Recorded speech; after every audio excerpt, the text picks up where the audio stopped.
Prudential ada bisnisnya. Setahu saya Prudential itu asuransi jiwa, betul teman-teman ya. Jadi saya nggak tahu waktu itu ada bisnisnya. Jadi saya ikut MBO ya. Nah, waktu itu namanya BOP ya, Business Opportunity Presentation. Ya udah saya duduk, saya lihat, wah ini bisa cepet tiao katanya, 5 tahun bisa cepet tiao, keren amat nih. Ya, waktu itu gaji saya ini buka-bukaan ya teman-teman ya, itu 7.000 teman-teman US ya. Waktu saya di Singapura itu berapa tuh? 7.000. Zaman-zaman itu kali 13.000 kali ya. Waktu itu kan sempat sampai 16.000 ya. Ya anggapnya 13.000 deh. 13.000 kali 7.000 berapaan tuh? 90-an ya, hampir cepet ya lah ya. Oke, 90 juta lah. Ya lumayan nggak? Lumayan, anak umur 32 tahun gitu loh. Ya kan, title-nya direktur lagi gitu kan. Nah, jadi saya pikir gila apa? Cuman jualan begituan doang bisa dapat cepet ya, pasti bohong nih, ya kan? Jadi saya nggak terlalu percaya. Tetapi caranya terlalu gampang, ya kan? Caranya harus mengajak 4 orang doang, betul ya? Ya udah saya ajak aja anak buah saya aja, saya ada beberapa saya ajak, sekretarisnya saya ajak, gitu kan? Jadi ada teman saya ajak, gitu. Gampang sekali. Nah, jalan sesuai dengan berjalannya waktu, ya. Begitu karena kita ngajak teman, kita dapat 3%, betul teman-teman ya? Begitu dapat, cuman berapa puluh ribu, pasti dibohongin lagi. Jadi saya nggak jalanin teman-teman ya. Di tahun 2001 itu bisnis Prudential tidak saya jalanin. Jadi kalau teman-teman tadi lihat saya punya Sunday Punch tahun 2006 ada tulisannya join kembali ya. Nah jadi ceritanya begini teman-teman. Jadi sambil jalan, kemudian di tahun 2002 itu perusahaan yang saya founded tadi sudah mulai berjalan dengan baik. Jadi saya pindah ke yang Hadira tadi, yang ini ya.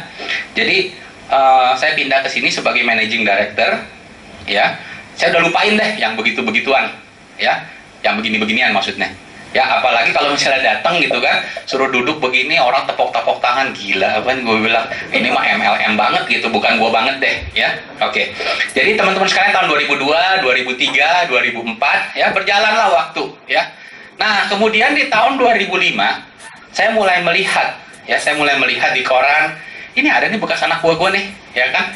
Jadi salah satu yang terbaik ternyata di Prudential ya. Kemudian tahun 2006 ada lagi fotonya dia ya, kita kasih selamat ya. Kita mesti senang ya untuk melihat teman-teman sukses, itu kita mesti senang ya. Nah di tahun 2006 itu teman-teman, di bulan Mei kalau nggak salah, Mei, saya ditelepon sama orang ini, Pak Wisri, kita makan siang yuk katanya.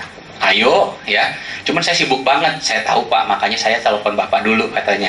Ya udah, di mana? Saya tanya di mana, tapi saya langsung mikir, gila, dia yang telepon saya ngajak saya makan siang, berarti siapa yang bayar? Dia dong, bekas anak gua gitu ya. Jadi kalau misalnya kayak begitu nggak boleh mahal-mahal, kasihan nanti dia, ya kan, nggak bisa bayarnya, ya kan. Jadi saya bilang udah, saya waktu itu kantornya di Wisma Stako teman-teman ya, Wisma Stako. Waktu itu saya jadi grup presiden director yang ini nih. Waktu saya udah di sini nih ya, yang sahabat grup. Jadi udah, kita makannya di ini aja, apa namanya, Ambassador Mall, saya bilang ya, bakmi Kuningan.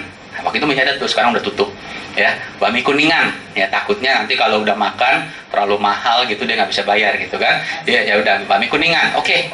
Terus dia bilang begini, jangan Pak Wisri, saya tahu persis Bapak suka makanan Jepang katanya.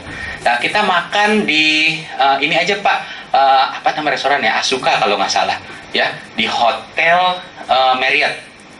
Nah, nanti gue bilang, gaya amat nih anak. Tapi gue memang suka makan Jepang sih, ya kan. Jadi saya iyain aja gitu loh. Ya udah, jam berapa? Jam segini hari apa? Udah, akhirnya udah ya, udah ditentukan hari dan jamnya. Pergilah saya ke situ, ya. Sampai saya di situ, datang, saya bilang sama dia, sorry nih, gue nggak bisa lama-lama. Oh nggak apa-apa Pak. Apa namanya? Yang penting ini dulu, makan aja dulu ya. Jadi dia pesan makanan, ya kan.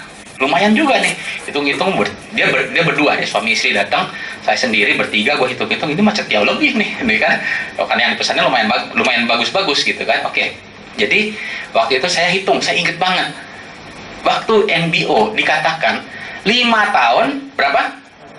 100 juta ya, 5 tahun 100 juta. Jadi waktu itu saya ingat, saya ngajak dia di tahun 2001 kan, 2002, 2003, 2004, 2005, 2006. Wah ini cocok nih, tanyain gitu kan. Jadi apa namanya, dia bilang, pertama-tama Pak Wisri, saya mengucapkan terima kasih banget Pak ya, udah jorokin kita ke bisnis yang luar biasa bagus. Bahasa jorokin berterima kasih gitu. Saya bilang, oh ya sama-sama, sama-sama, saya bilang gitu kan. Dalam hati saya bilang, gua aja nggak ngejalanin gitu kan. Terus saya ingat kan 5 tahun 100 juta kan, betul ya. Jadi saya bilang, berarti kalau begitu udah dapat 100 juta dong, saya bilang gitu ya.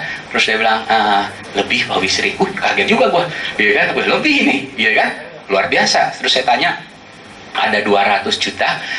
Kenapa saya tanya ada 200 juta? Karena penghasilan saya waktu itu sekian, ditambah dengan bonus, ditambah dengan apa namanya THR apa semua, ya kan? Gua jumlahin setahun, gua bagi 12, itu nggak ada sedikit sampai hampir 170-an juta, ya. Jadi kalau dia 200 juta udah luar biasa bagus menurut saya. Jadi saya tanya 200 juta gitu kan. Dia bilang, aduh, bentar Pak ya. Istrinya keluarin SPT. SPT teman-teman dikeluarin. Kasih lihat ke saya. Nah, itu SPT bunyinya dia dapat 453 juta sebulan.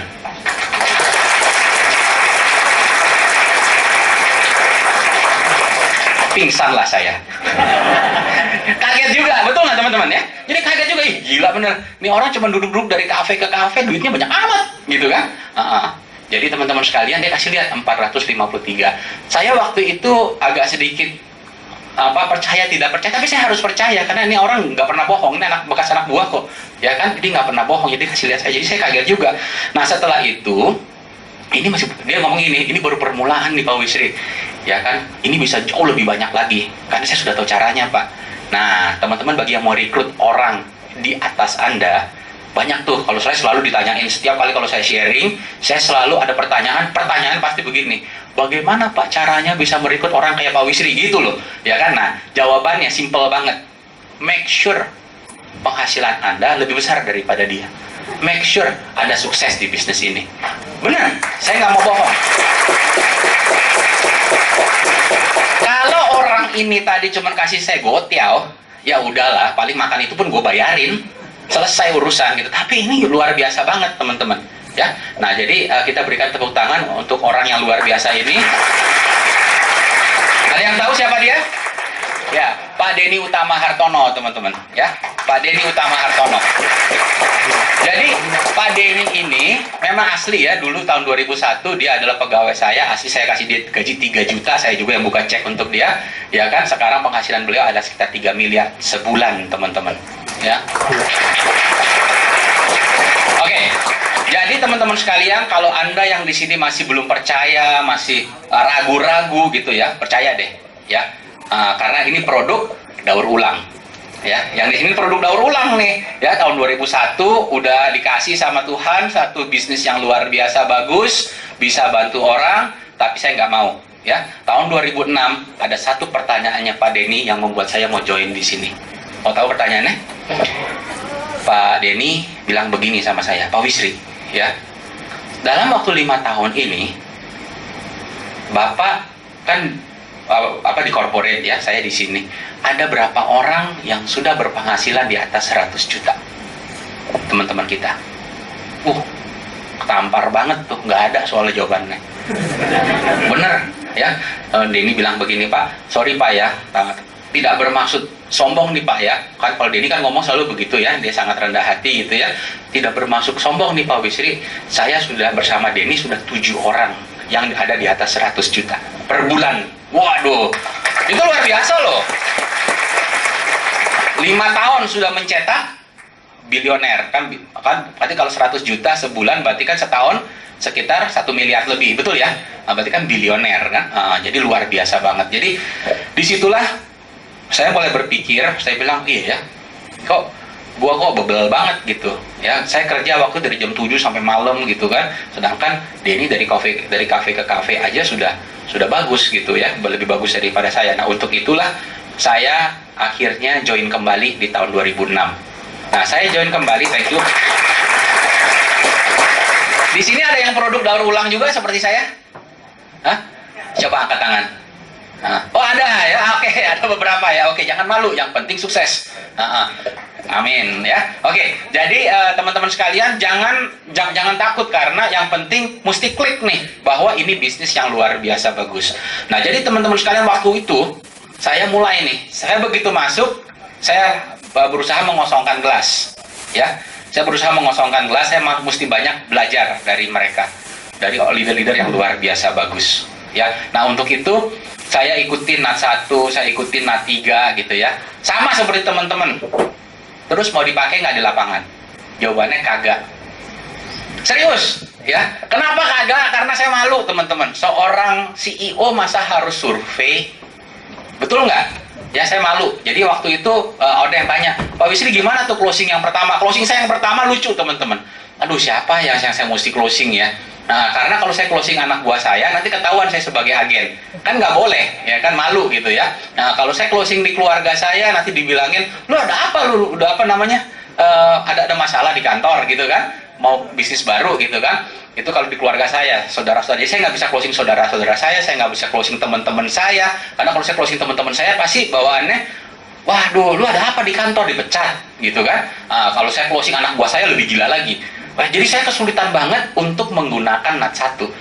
Dan jadi saya nggak bisa pakai NAT 1. Akhirnya saya mencari daftar nama saya lihat, saya mulai dengan orang yang ex anak buah saya yang naik pangkat. Coba, ya. Jadi dia udah naik pangkat, keluar dari grup, ya kan, kerja di tempat lain, sudah naik pangkat. Saya telepon lah dia. Mr. X, iya Pak Wisri, yuk makan yuk. Dipanggil X bos pasti mau dong, ya kan. Akhirnya datang dia makan malam sama saya, makan malam. Saya bilangnya begini, lu sekarang gue dengar udah jadi, sudah hebat tuh ya, jadi vice president di satu perusahaan tambang ya. Oh iya Pak Wisri, lumayan deh berkat bimbingan Bapak, katanya. Sekarang saya lumayan Pak, dikasih tahu ya begini. Waduh, hebat sekali, saya bilang. Terus sering dong terbang ke sono? Oh sering Pak, katanya. Ya, seminggu bisa 2 kali, jadi bisa terbang balik terbang